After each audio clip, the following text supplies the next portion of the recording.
We are watching Dilunga TV.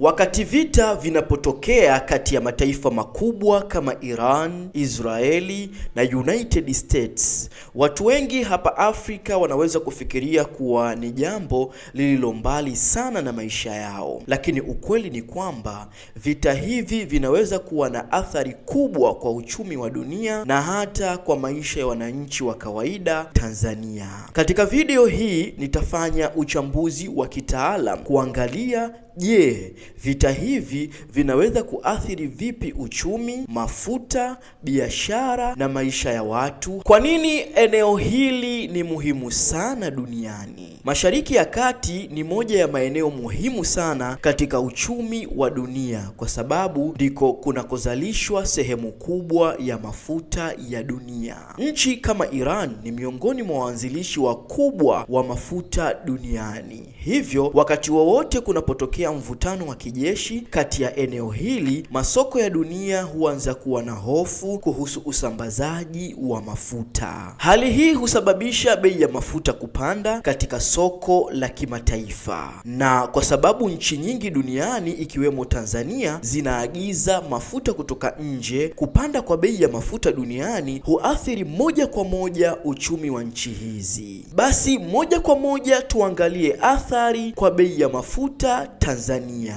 Moja ya athari ya kwanza kabisa ya vita vya kimataifa ni kupanda kwa bei ya mafuta. Mafuta ni bidhaa muhimu sana katika uchumi kwa sababu yanatumika katika usafiri wa magari, usafiri wa mizigo, usafirishaji wa viwanda na hata katika sekta ya kilimo. Ikiwa vita vitasababisha mafuta kupanda bei duniani, athari zake zinaweza kuonekana hapa Tanzania kupitia kupanda kwa bei ya petroli au dizeli, lakini pia kupanda kwa nauli za usafiri, bila ya kusahau kupanda kwa gharama za usafirishaji wa bidhaa. Tuangalie kidogo na athari kwa bei za vyakula na bidhaa. Wakati gharama za usafiri zinapopanda, mara nyingi bei za bidhaa sokoni pia hupanda. Kwa mfano, chakula kinachosafirishwa kutoka mikoa mbalimbali kinaweza kuwa ghali zaidi kufika sokoni. Bidhaa zinazoagizwa kutoka nje ya nchi pia zinaweza kupanda bei kwa sababu ya gharama kubwa za usafirishaji na biashara za kimataifa. Hii inaweza kusababisha kile kinachoitwa mfumuko wa bei, ambapo gharama za maisha kwa wananchi wa kawaida huongezeka. Lakini pia athari kwa uchumi wa dunia. Hebu tuangalie kidogo. Vita vikubwa kati ya mataifa vinaweza kuathiri pia biashara ya kimataifa. Biashara nyingi duniani hutegemea utulivu wa kisiasa na usalama wa njia za usafirishaji wa baharini. Ikiwa vita vitasababisha hofu au hatari katika maeneo muhimu ya usafirishaji wa bidhaa, basi biashara zinaweza kupungua. Hii inaweza kuathiri biashara ya kimataifa, uwekezaji na hata sekta ya utalii. Kwa nchi kama Tanzania ambayo inategemea biashara na uwekezaji kutoka nje, hali hii inaweza kuwa na athari kwa uchumi. Kwa hiyo, ingawa vita kati ya Irani, Israeli na Marekani vinaweza kuonekana kuwa mbali na Afrika, ukweli ni kwamba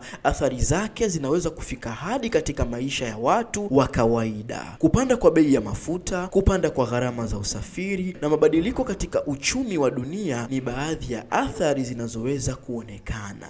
Hii inaonyesha kuwa katika dunia ya leo, uchumi wa nchi mbalimbali umeunganishwa sana. Kinachotokea katika eneo moja la dunia kinaweza kuathiri maisha ya watu katika maeneo mengine. Kama unapenda uchambuzi wa kina kuhusu masuala ya dunia, uchumi na jamii, usisahau kutufuatilia kupitia kurasa zetu za mitandao ya kijamii, Facebook, Instagram, TikTok na YouTube ni Dilunga TV. Dilunga TV, real stories, real success, real impact. Mimi naitwa Suleiman Dilunga.